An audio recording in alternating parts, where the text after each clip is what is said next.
Ano pa ba ang dapat gawin upang maging magaling sa klase?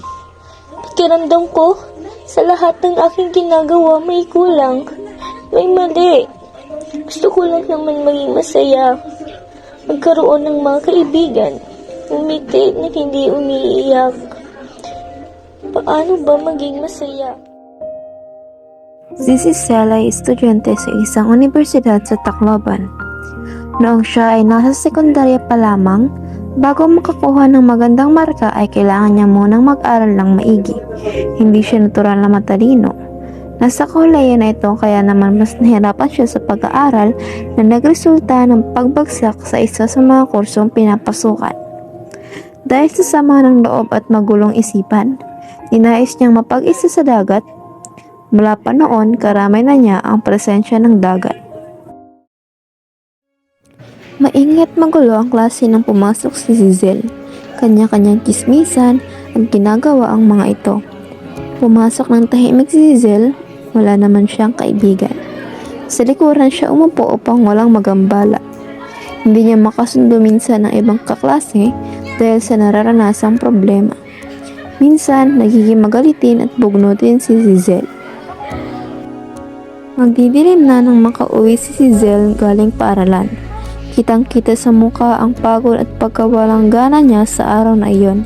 Iniisip niya pa rin paano niya sasabihin sa ina ang kalagayan ng kanyang pag-aaral. Pagkaupo niya sa kanyang kama ay nag-ring naman agad ang kanyang cellphone. Alam niyang ang kanyang ina iyon at magtatanong ukol sa kanyang marka. Nag-aalala siyang madismaya ang ina dahil sanay itong may maganda siyang marka. Kaya naman pinili niyang magsinungaling na lamang. Masama ang kanyang pakiramdam sa hindi pagsasabi ng totoo. Natatakot at nag-aalala siya sa maaaring sabihin at isipin ng ina kung sakaling malaman nito ang totoo. Hindi gaanong kalapit sa isa't isa ang mag-ina kaya naman hirap magsabi ng problema si Cicel. Habang umiiyak, tinawagan ni Cicel ang kanyang nobyo. Sekundarya pa lamang ay magkarelasyon na sila, subalit ang kanyang kasintahan ay isa rin sa mga problema. Bakit ba?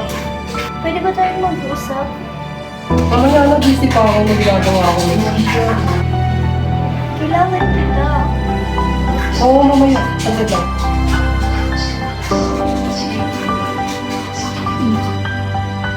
Ilang araw siyang nagmumukmuk sa kwarto, nagninilay-nilay sa maaaring gawin. Ang kanyang kalaban ay mismong sariling utak lamang. Siya mismo ang nagpapalala sa problema. Sa mga araw na iyon, naliwanagan si Cicel.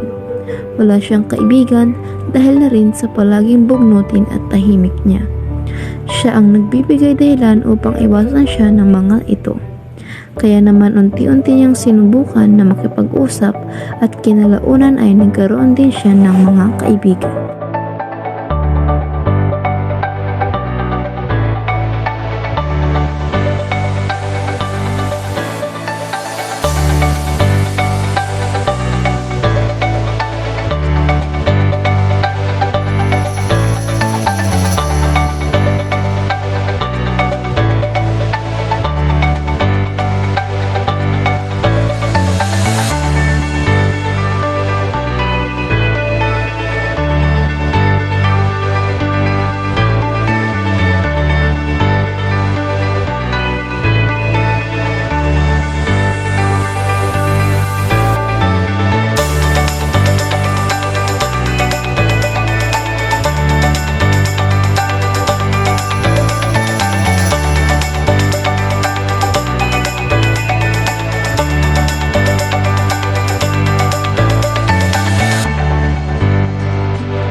Sa pagkakataong iyon, hiwalayan na lamang ang naging solusyon ni Cicel. Wala na silang oras pa at hindi na sila nagkakausap nang hindi mauuwi sa away. Nararapat na lamang putulin na lang niya ang koneksyon sa lalaki. Ano bang dapat mong sabihin? Gusto ko lang sanang humingi ng tawad sa'yo. Mga araw na nagulang ko sa'yo.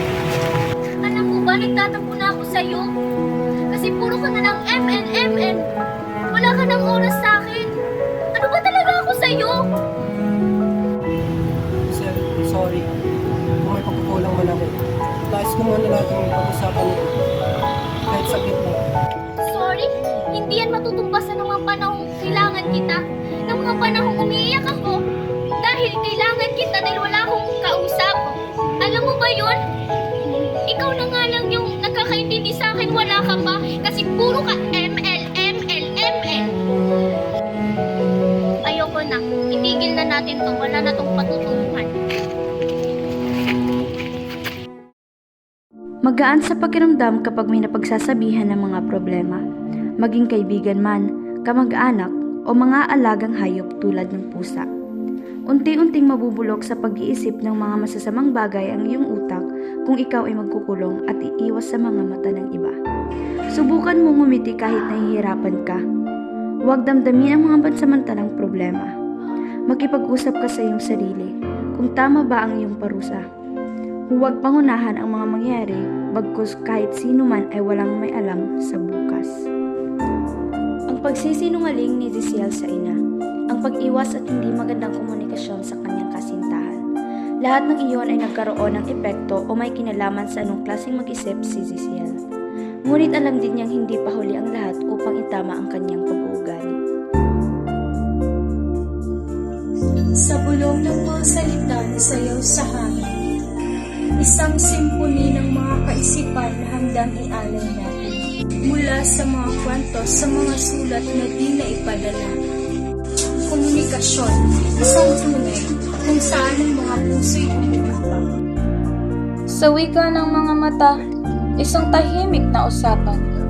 Mga ekspresyong nag-uugma ng malalim na ugnayan. Ang tinig ng mga boses, isang magandang kanta. Sa malalim na usapan kung saan naunawa ng bawat isa. Mula sa pluma sa papel o sa screen na kumikislap, ang mahika ng komunikasyon ay patuloy na lumalago. Isang network ng mga salita, isang tapis na bilog na kumukonekta ng mga kaluluwa hanggang ang araw ay magwakas. Sapagkat sa sining ng ating pagsasayi, natatagpuan natin ang ating bahagi. Isang universal na wika, nag-iisa ang bawat puso.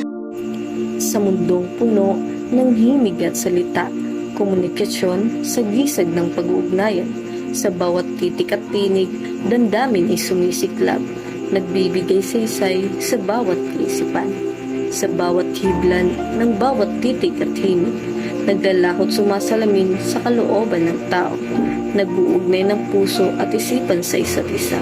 Sa komunikasyon, mundo'y nagiging mas maaliwalas pa. Pilipino, ilalaban ko ang wika ko. Wika na isang salita na palagi nating ginagamit. Ginagamit sa ating kapwa at wika ay 4 na letra na maraming nagagawa.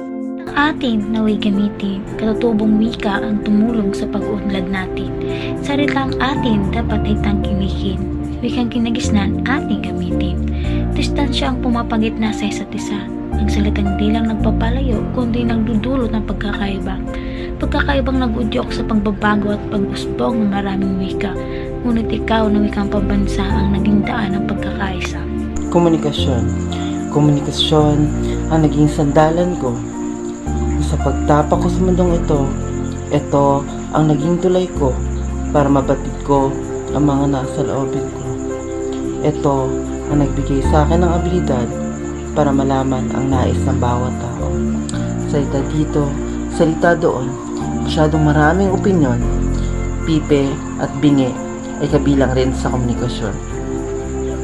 Hindi man sila makapagsalita o makarinig, meron naman silang paraan upang makapaghatid. Kaya ikaw, huwag ka mahihiyang mag-atid ng mga impormasyon dahil masyado nang maingay ang mundo para marinig ang mga salitang tinatago ng bawat isa. Ang wika ang siyang daan tungo sa pag-uunawaan ng mga taong may hidwaan sa kanilang nakaraan. Kung wala ang wika, hindi tayo nag-uusap, hindi tayo nagkakasundo pag walang kasunduan. Wala ring kaunlaran.